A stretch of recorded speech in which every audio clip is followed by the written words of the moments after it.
Hello again, dual credit instructors. My name is Melissa Hesselmeyer and I am the Distance Learning Librarian at Lone Star College, Montgomery. Research paper season is upon us, so I wanted to tell you about a few important resources available to your students. As your students are working on research projects and presentations, they can contact the librarians at LSC-Montgomery for help using the databases, finding resources for their assignments, and making sure that their citations are formatted correctly. Your students can access help by email, phone, chat, and by visiting the LSC-Montgomery Library in person. Your students also have access to the tutoring services at LSC-Montgomery. We offer on-campus tutoring in a variety of different subjects such as math, science, business, writing, and technology. Your students have the option to request on-demand tutoring where they can receive virtual help in the subjects I just mentioned during normal tutoring hours. Subject tutoring hours can be found at the link on the screen. I also wanted to take the opportunity to introduce you to one of the reference databases that you and your students have access to. So let's take a look. To access this database, I will navigate to the library homepage. In the Start Your Research section of our homepage, the databases can be accessed from the Find Articles tab. We have our databases grouped together by subject, but since I know the name of the database I want to access, I'm going to click Find Database by title. We will be looking at Credo reference, so I will navigate down to the entry for Credo and open the database. Credo reference is a multidisciplinary reference resource that provides access to over 650 reference books. It's a great resource for gathering background information on a topic. There are a few types of searches that you can do in this database. The default search allows you to conduct a basic search, an image search, a title search, or a mind map search. You do have the option to conduct an advanced search, in which you have more control over search terms and phrases, as well as other search limiters like publication date and subjects. For this demo, I will use the basic search.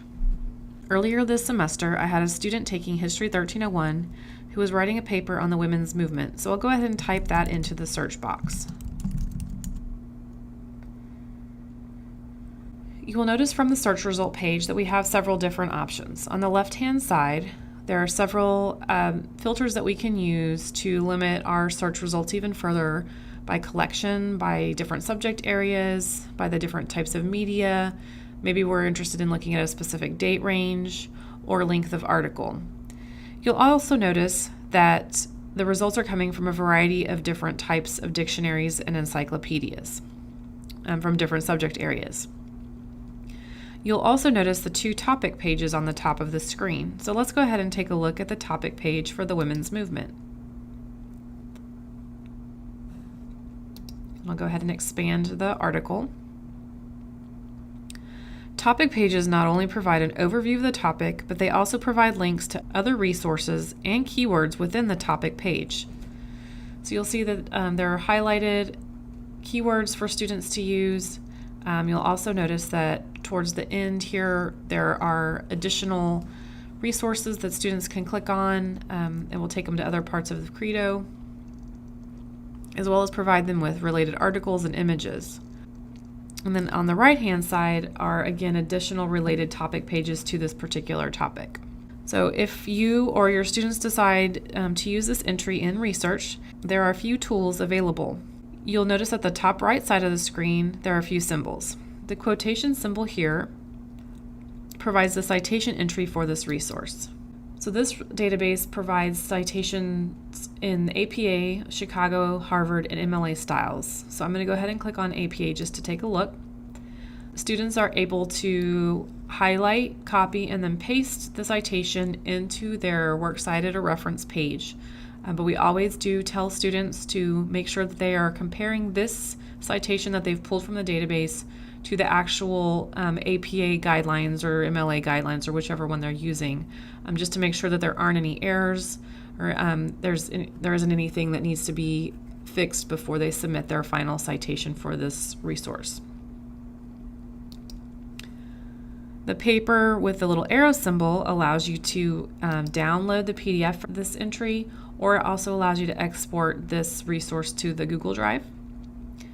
And then, of course, the little envelope allows you to email this resource, print it, export it, and of course gives you other options as you are exporting this resource.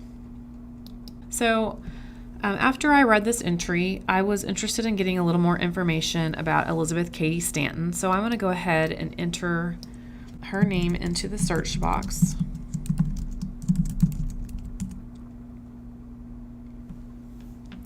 You'll notice that when the results come up, there is another tool called a mind map for this search.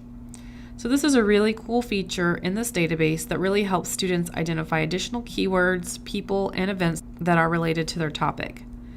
If they click on one of the words in the mind map, it'll bring up an additional mind map with more keywords. So I'm going to go ahead and click on the National Women's Rights Convention.